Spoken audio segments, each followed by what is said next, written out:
12 ઓક્ટોબરે માહિતી અધિકાર કાયદાના 20 વર્ષ પૂર્ણ થઈ રહ્યા છે, જેને લઈને ગુજરાત કોંગ્રેસ પ્રમુખ અમિત ચાવડાએ એનડીએ સરકાર પર આકરા પ્રહારો કર્યા હતા।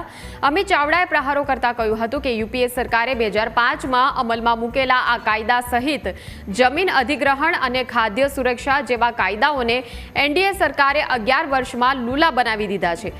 બીજેપી પ્રદેશ ઉપાધ્યક્ષ ગોરધન ઝડફિયાએ પ્રતિક્રિયા આપતા કહ્યું હતું કે આ કાયદાનો કેટલાક લોકો દુરુપયોગ કરતા હતા। કોંગ્રેસના નેતૃત્વએ જે આઝાદ ભારતમાં લોકોને અધિકાર આપવાની શરૂઆત કરી હતી, એ જ અધિકારોને વધારે મજબૂત કરવા માટે 12 ઓક્ટોબર 2005ના રોજ માહિતી અધિકારનો કાયદો અમલમાં લાવ્યા। એ તો એક શરૂઆત હતી, પણ એ શરૂઆતથી શરૂ કરીને દેશના નાગરિકોને એક પછી એક અધિકાર આપતા કાયદાઓ બનાવ્યા।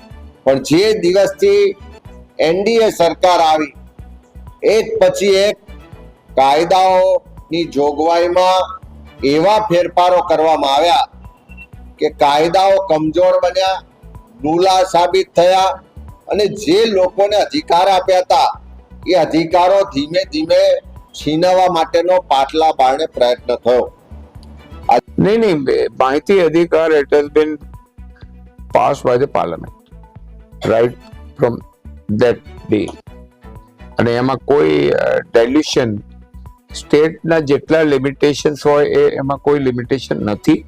ખાસ કરીને જ્યારે એનો દુરુપયોગ થાય છે, માહિતી અધિકારના નામે જ્યારે એક્સટોર્શન નામનું એક બીજું તત્વ ભળે છે, ત્યારે એમાં ચિંતા અને બધી રીતે સાવચેતી પણ આવશ્યકતા છે, પણ એવું કોઈ ગુજરાતે કર્યું નથી।